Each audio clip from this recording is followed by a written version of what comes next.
An area that received a lot of attention in the current year of Yearbook Fusion is usability.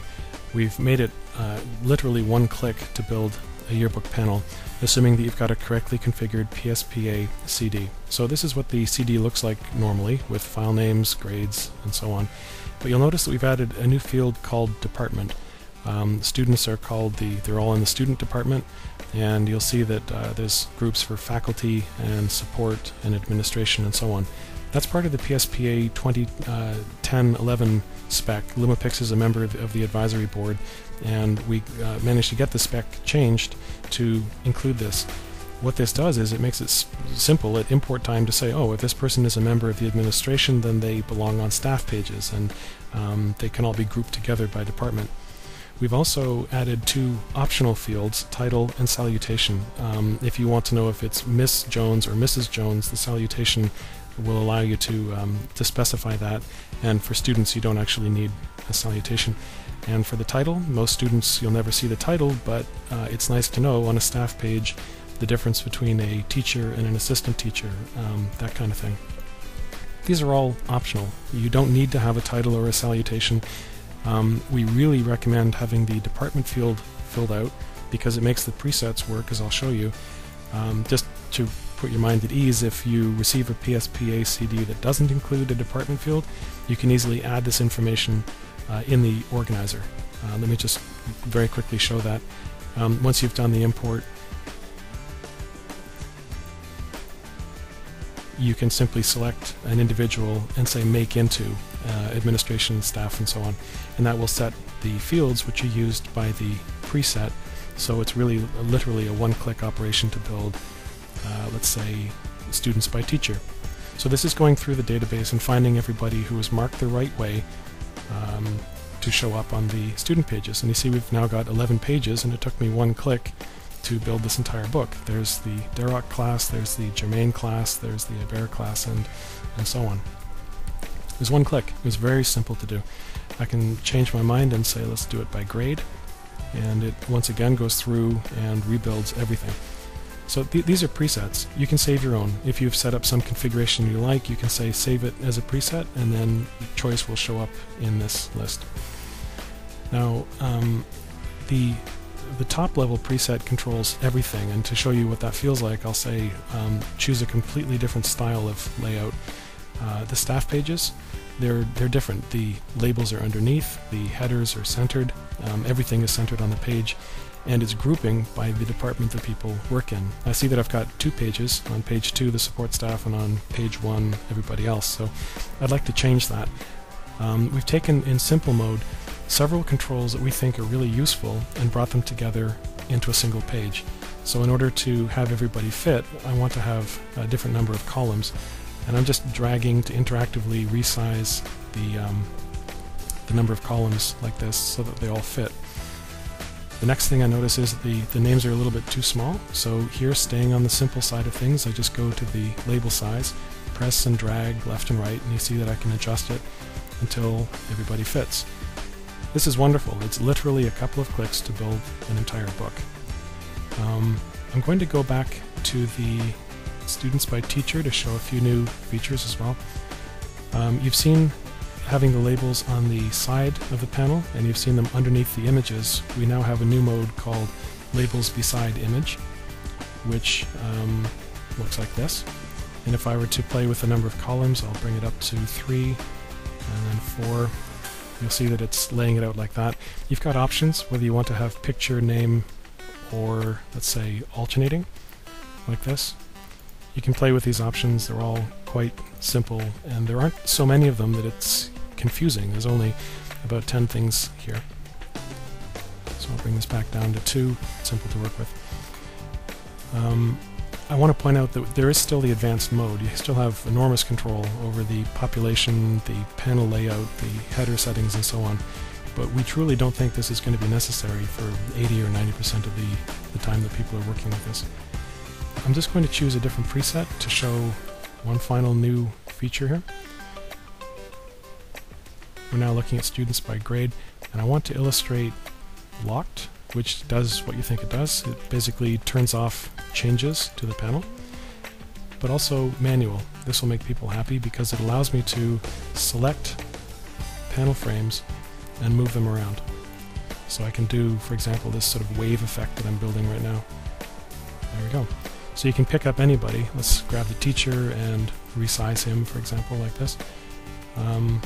You have total flexibility to build whatever you like, and that includes rotation and whatever works for you. So you've got a great deal of control this year with Yearbook Fusion, but it all winds up being simple. Just click a preset and you're good. One of the big things that's changed in PhotoFusion for the 2011 school year is the speed of remote storage. We've really worked on this considerably, and I'll illustrate this by making a layout.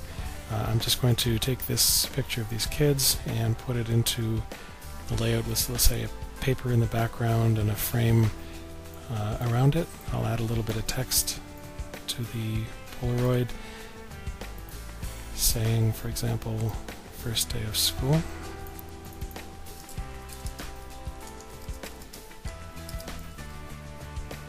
And I'll also add a bunch of other images down here. Just split this up into a bunch of smaller frames, choose a bunch of images, and then drag them in.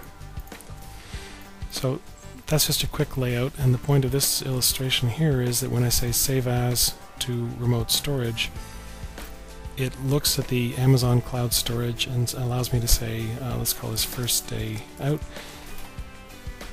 And when I hit save, you'll see a resizing of these images to something which is more than good enough for printing, but will accelerate the upload. Now it's being uploaded. You see that the total time to do this is roughly 30 seconds for those 5 images. We're not uploading the paper or the font or the frame because those exist on the store already. The only thing that's being sent up is the high-res versions of these photographs. When the upload is complete, you'll see that there's a slight delay here as we resize the images so that when Mike, my partner, pulls down this project, he'll be able to pull down a lower resolution version. So Mike, take it away. Alright, so I'm going to select File, Open, select Remote Storage, double click, bring down the project, and there it is. And I'm just going to make a few minor alterations. So I'll add a little shadow to this text. Let's change the font to something a little more interesting. And let's swap these 2 images here. Actually, let's bring this up a bit. Just make these larger in size. And then we're going to swap these 2 images right here. Okay, and now I'll hit save. And that will save the project back to remote storage.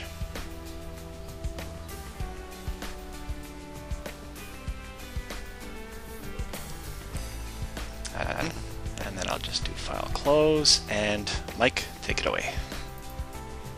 Okay, I'll choose File, Open, and look in remote storage where I see first day out. Double clicking on that, you'll notice it's very quick to load because most of the images were already available to me. I see that Mike has changed the font, swapped a couple of images, and it's remarkable. It's like I'm working on a local copy of the project, yet it lives in the cloud. PhotoFusion's always been a powerful tool, but I have to say that in the current year we've really taken it to a different level with the text. We now have an extremely powerful text editor which offers what's called in-place editing. This allows you to click and then type directly to fix mistakes the way you just saw me do. That works regardless of whether you've rotated or resized the text. You can change it to say whatever you like and type upside down if you want to. It's okay. It's all resizable and working like this. The flexibility that you've got is amazing. On the basic tab here, you'll see that I've got control over, for starters, the font. So if I want the top line to all be in Arial some font. Let's use Arahoni, and this one I would like to be italic, and just these words here I would like to be bold. It just works, and if you resize it, it will keep the choices that you made. The font effect that I'm fond of is to hold the Alt key down and tap the left and right arrow keys. This allows you to nudge what's called intercharacter spacing, like this. You can adjust the interline spacing. I'll just select across a line break and then adjust it like this. I'll do the same thing here. Control over left and right justification. I've said left, right, center, and so on. The things that you're used to, including the thickness of edges, so I'll make the edge this color, let's say. So now I've got a thick border around everything, and I can, of course, change the color of the interior to anything else, like that. A lot more controls, though. If I want to play with the effects, I can say fill it with a blur, let's say. So there's a horizontal blur on the fill of the text. You can do the same thing with the edge. An opaque shadow, for example. That's a neat effect. What else?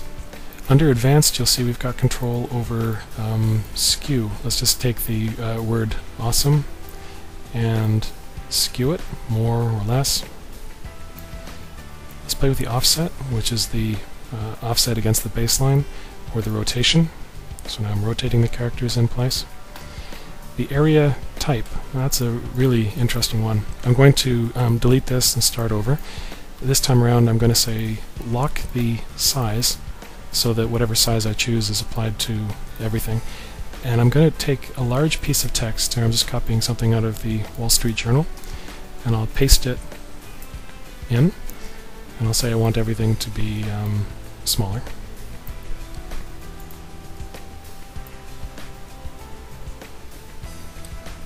Like that. The Advanced allows you to choose an area type. So for example, I'll choose a diamond. And you'll see that as I resize this, it's making it all fit within a diamond, and I can continue to adjust everything about it, the font size and so on, just like that. Pick it up and make it part of a layout. Truly amazing text tools this year, lots of power.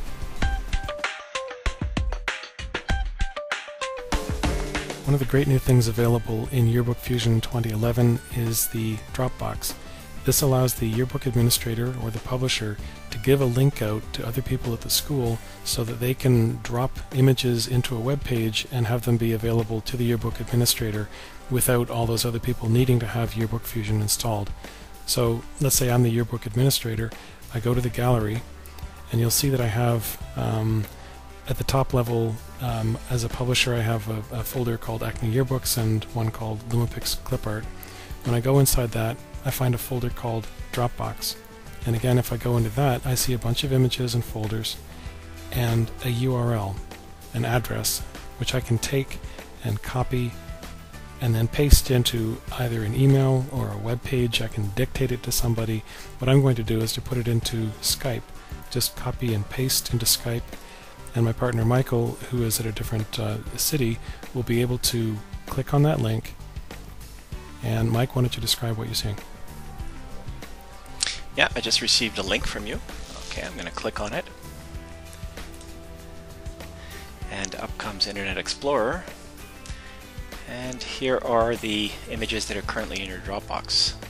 So I'm going to click Add Images, select the image I want to send to you, which will be this stack of apples. Okay, it's uploading now. So the point is that Mike could be a parent, or the leader of a sports team, could be absolutely anybody. Anybody that receives that URL is able to do what Mike just did, find a local image on their camera or their computer and upload it into the gallery. They're not able to delete anything, they're not able to cause any damage. They can only put things in. Mike, is it complete yet? Yeah, I just pinged you. So I'll open the gallery, and it looks like I need to refresh, so I'll just press the F5 key. And there it is. I'm seeing pictures of the apples in front of the blackboard, and I'll drag and drop that to the canvas, and off we go. So it's a wonderful way for people to collaborate, to contribute images to the yearbook without needing to do anything other than visit a web page and upload a few images to it.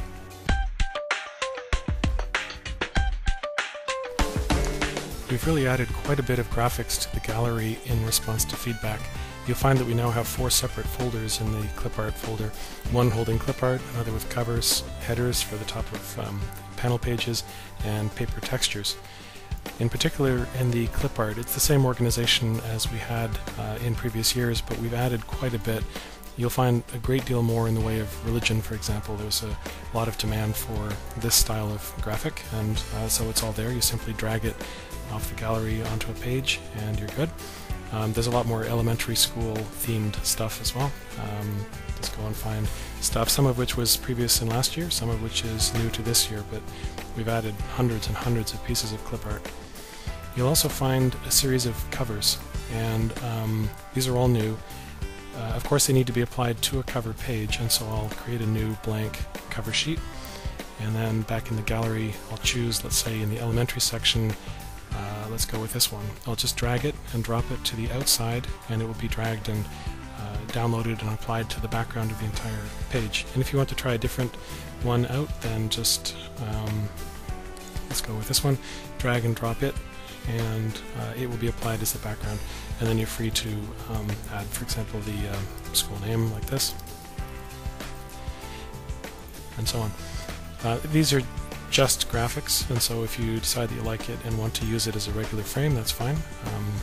For example, that was just downloaded and applied as a graphic, which is within a frame, and so on. When you're working in pages that you want to label, first grade, second grade, and so on, so let's just add a blank side, perhaps put a paper texture into the background.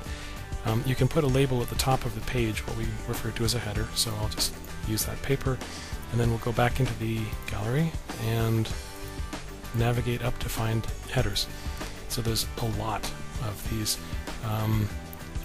For example, going into School Spirit, we'll see dozens and dozens. I'll just use this one. It gets downloaded, and you can position it and resize it as you like. And there are a huge number of these things in all sorts of different styles, all sorts of different grades, from elementary all the way up. This one looks like it says faculty, but you'll find some themed after movies, suitable for high schools and kids. Here's some of the movie ones. So for example, here's a fairly recognizable 6th grade look like that. So they're all there in the gallery, free to use. And then finally, we also have a whole new set of papers, textures, books, and so on. So we can go in, and you'll find a lot of bordered images. So if you drag them to the page, they become images, but if you drag them off to the gray area outside everything like this, then they wind up framing the page like that, giving you lots of room to create things on the inside. So it's a much more complete collection of graphics and embellishments, headers, clip art, and so on. Enjoy!